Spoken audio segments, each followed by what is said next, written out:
everyone in the country knows someone like the member for South Staffordshire. Bullies. A sad middle manager getting off on intimidating those beneath him. Bullies. But everyone in the country also knows someone like the Prime Minister. The boss who is so weak, so worried the bullies will turn on him, that he hides behind them. Keir Starmer. Thank you, Mr. Speaker. Can I join the Prime Minister in his comments about Remembrance Day? We remember all those who paid the ultimate price and all those who have served and are serving our country. Mr. Speaker, the member for South Staffordshire told a civil servant to slit their throat. How does the Prime Minister think the victim of that bullying felt when he expressed great sadness at his resignation? Mr. Speaker, unequivocally the behaviour complained of was unacceptable, and it is absolutely right. It is absolutely right that the right honourable gentleman has resigned. For the record, I did not know about any of the specific concerns relating to his conduct as Secretary of State or Chief Whip, which date back some years. I believe that people in public life should treat others with consideration and respect, and those are the principles that this government will stand by. Mr. Speaker, the member for South Staffordshire spent years courting the idea he can intimidate others, blurring the lines to normalise bullying behaviour. It's precisely why the Prime Minister gave him a job. The truth is simple. He's a pathetic bully. But he would never get away with it if people like the Prime Minister didn't hand him power. So does he regret his decision to make him a government minister? Mr. Speaker, I obviously regret appointing someone who has had to resign in these circumstances. But I think what the British people would like to know is that when situations like this arise, that they will be dealt with properly. And that's why it is absolutely right that he resigned, and it's why it is absolutely right that there is an investigation to look into these matters properly. I said my government would be characterised by integrity, professionalism and accountability, and it will.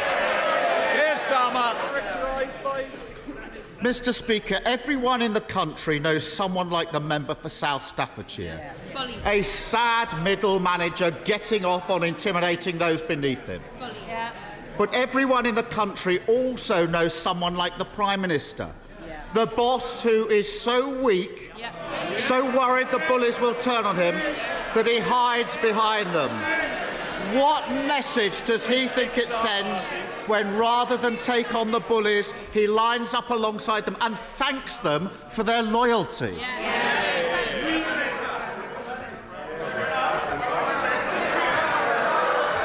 Mr. Speaker, the message that I clearly want to send is that integrity in public life matters. And that is why it is right that the right honourable member has resigned. It is why it is right that there is a rigorous process to examine these issues.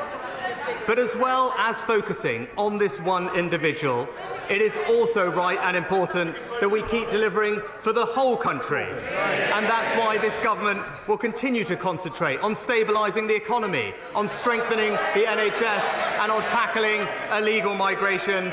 Those are my priorities. Those are the priorities of the British people, and this government will deliver on them. Mr. Speaker, the problem is he can't stand up to a run-of-the-mill bully. So he has no chance of standing up to vested interests on behalf of working people. Take Shell. They made record profits this year, £26 billion. How much have they paid under his so-called windfall tax? Mr. Speaker, I was Chancellor who introduced an extra tax on the oil and gas companies. Right, but he talks, Mr. Speaker, he talks about working people. The right honourable member voted against legislation to stop strikes disrupting working people. He voted against legislation to stop extremist protesters disrupting working people. That's because he's not on the side of working people, Mr. Speaker. That's what the Conservatives are for. Mr. Speaker, I'm against all of those causing chaos, damage to our public services and to our economy, whether they are gluing themselves to the road or sitting on the government benches.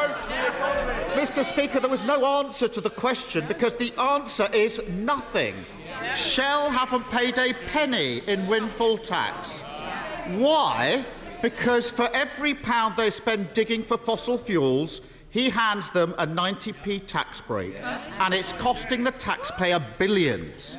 So will he find a backbone and end his absurd oil and gas giveaway?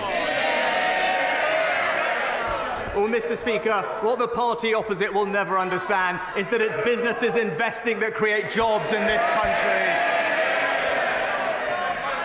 Mr. Speaker, we on this side of the House, we understand that. We will support businesses to invest, to create jobs, because that's how we create prosperity, that's how we support strong public services, and that's what you get with a Conservative government.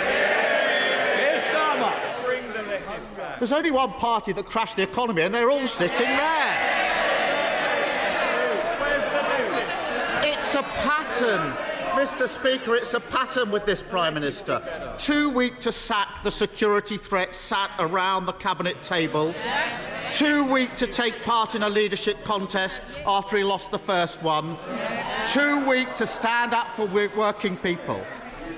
He spent weeks flirting with the climate change deniers in his party, then scuttled off to COP at the last minute. In the budget next week, he'll be too weak to end his oil and gas giveaway, scrap the non-dom tax breaks, and end the farce of taxpayers subsidising private schools. That's what Labour would do, a proper plan for working people. Mr. Speaker, if he can't even stand up to a cartoon bully with a pet spider, if he's too scared to face the public in an election, what chance has he got of running the country? Mr. Speaker. We won't. We want to try and get through on time, and I know some members want to catch my eye. They're not doing a good job so far. Come on, Prime Minister. Mr. Speaker, the honourable gentleman talks about judgment about putting people around the Cabinet table. I would just gently remind him he thought the member for Islington North was the right person to look after our security. But, Mr. Speaker, the honourable gentleman, he said a lot today. He said a lot today, but it's clear that he isn't focused on the serious issues that are confronting our country. We're strengthening our economy. He's backing the strikers. We're supporting people with energy bills. He's supporting the protesters. And we're tackling illegal migration. He's opposing every measure.